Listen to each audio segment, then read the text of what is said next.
This sutra is concerned with choicelessness. Mind is always choosing this against that. Mind is the mechanism of choice. Have you observed this? Observe. Mind is always choosing this against that. There is not a single moment when mind is not in a state of choosing. We go on choosing pleasure against suffering, choosing happiness against unhappiness, choosing respect against insult, choosing and choosing and choosing. But if you go on choosing, you go on living in the mind. Mind creates a dichotomy. It divides. Existence is one everywhere, in every dimension. But mind divides. Mind says, this is black, this is white. Choose white, don't choose black. This is good, this is evil. Choose good, don't choose evil. But good and evil are not two. And black and white are not two. In reality, only gray exists. One pole of the gray is black, another pole of the gray is white. White and black are just two poles of gray. The difference is only of degrees. White means less black, and black means less white. There is no absolute black and no absolute white. Life is not a dichotomy, a division. Life is one. Even in polar opposites, life is one. But mind goes on dividing. Mind says, this is good, this is bad, this is love, this is hate. But have you observed or not that hate can turn into love any moment? Love can turn into hate any moment. You love someone and suddenly you start hating. If love and hate are opposites, then love can never become hate. Then there is no possibility of its being turn into hate. But your love can turn into hate any moment. What does this mean? This means love and hate are not two, just two polarities of one thing. Love and hate are polarities of attachment. On one pole, attachment becomes love. On another pole, attachment becomes hate. That's why you cannot hate someone directly. You cannot hate someone suddenly. First you have to love him to hate. You cannot create an enemy without first creating a friend. Can you create an enemy without creating a friend? First, friendship has to be established. Only then it can grow into enmity. It means friendship and enmity are not two things. Growth of one. But mind goes on choosing.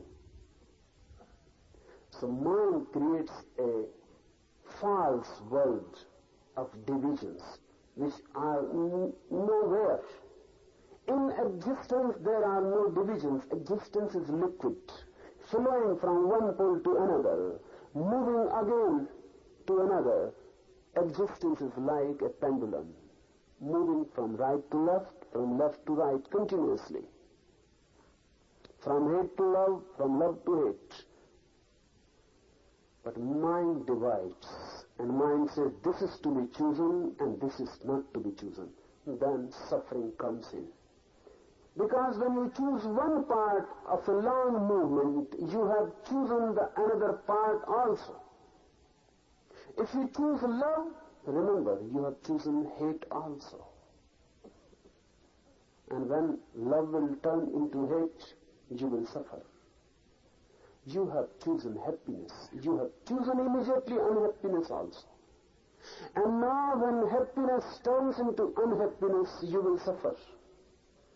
But you will never become aware that this is your choice. You will not become aware because of the mind which divides. The mind says happiness is something else. Unhappiness is opposite to it. Only in dictionaries, unhappiness is opposite to happiness, not in life. Only in dictionaries, and dictionaries are not life. They are created by the mind. In words, there are opposites. In existence, no. There are no opposites. When you choose love, know well you are choosing hate. When you make a friend, remember you are making an enemy also. When you get respect, wait. Insult will be following. It will come. It will take a little bit of time, but it will come.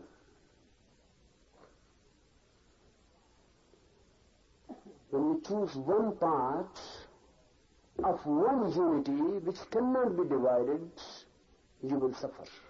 Either choose both or don't choose at all.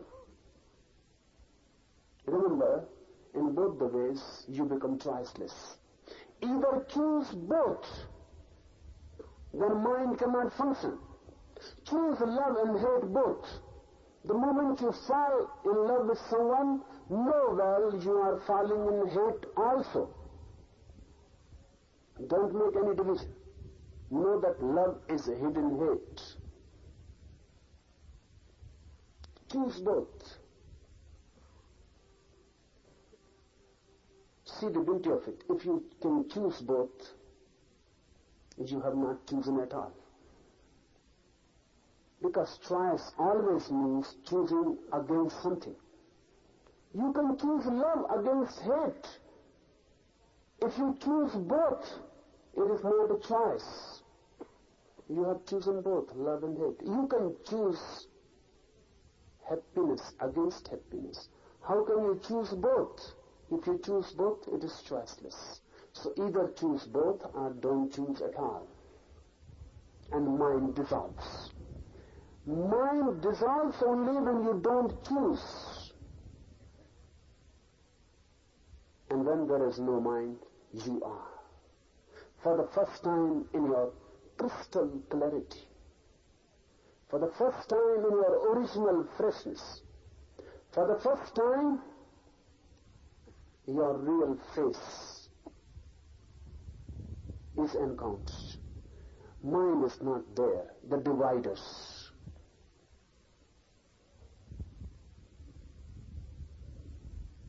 Now existence appears one. Mind has dropped between you and existence. The barrier is no more. Now you can look at existence with no mind. This is how a sense is born. With the mind, the world. With no mind, freedom, moksha, kaivalya, nirvana. Cessation of the mind is cessation of the world. So, really, you are not to renounce the world, you are simply to renounce the mind. Don't try to renounce the world. Don't try to escape to some monastery, or to some mountain, to some Himalaya. That will not help. The mind will go with you. The mind is settled. Just by leaving the world, you cannot leave the mind. Really, now a mind, your mind will create a new division, the world and the monastery. The world and sannyas, renunciation. Now you have created a new dichotomy. You choose renunciation against the world, then it is no more renunciation. When you don't choose, it is renunciation. Or when you choose both simultaneously, it is renunciation. Because in both the cases, you become choiceless. To be choiceless is to be in meditation. To be choiceless is to enter the eternal. To be of choice is to enter the world, the dream world, the divided world, the false, the pseudo, the illusory world.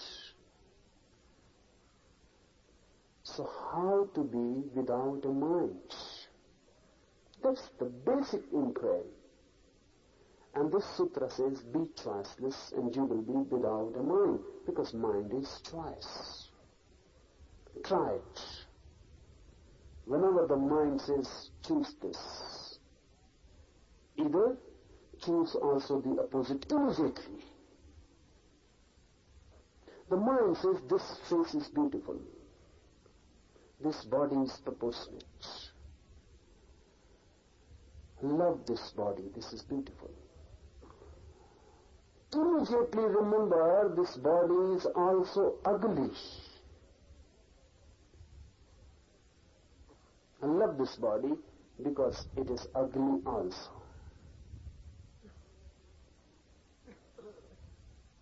Don't create the division between beauty and ugliness. There are two poles of one phenomenon. The mind says, make this man your friend.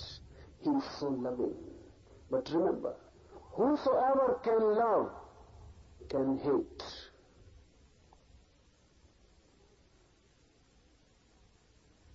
The mind says, this man is good. He respects me so much. Immediately, make your mind aware. The man who can give you respect is capable of giving you insult also. Only that one who never respects you will never insult you. Ask, the other is bound to come.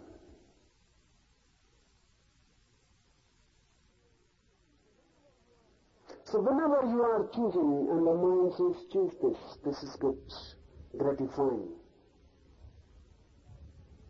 Don't allow the mind to choose. Tell the mind, I am going to choose both. Mind says life is good and death is bad. Tell me the mind, I am going to choose both. And whether you choose or not, you cannot escape death.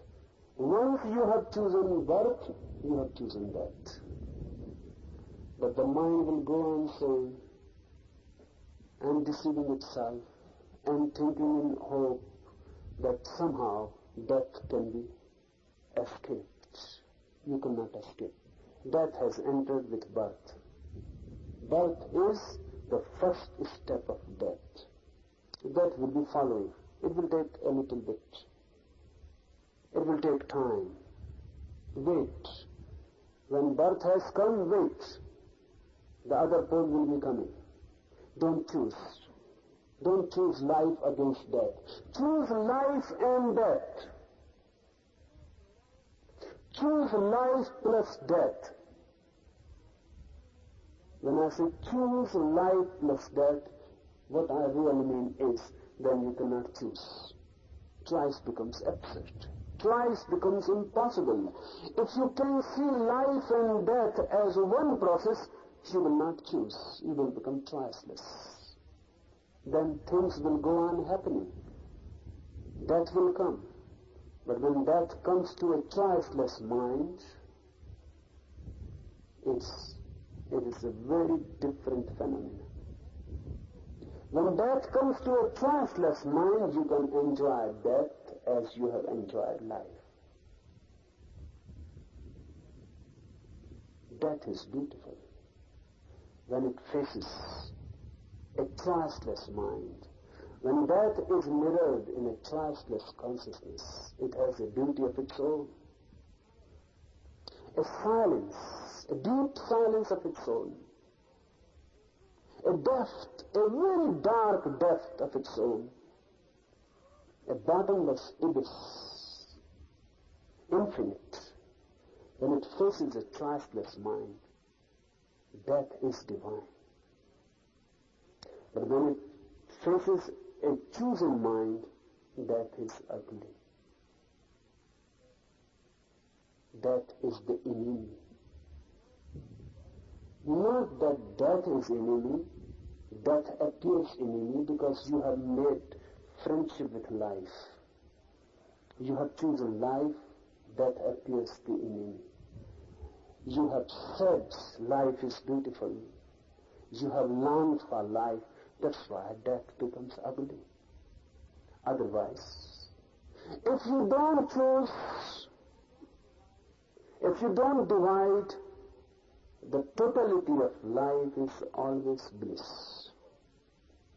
It is always beautiful. But remember, when I use the word beautiful, I am not using it against ugly.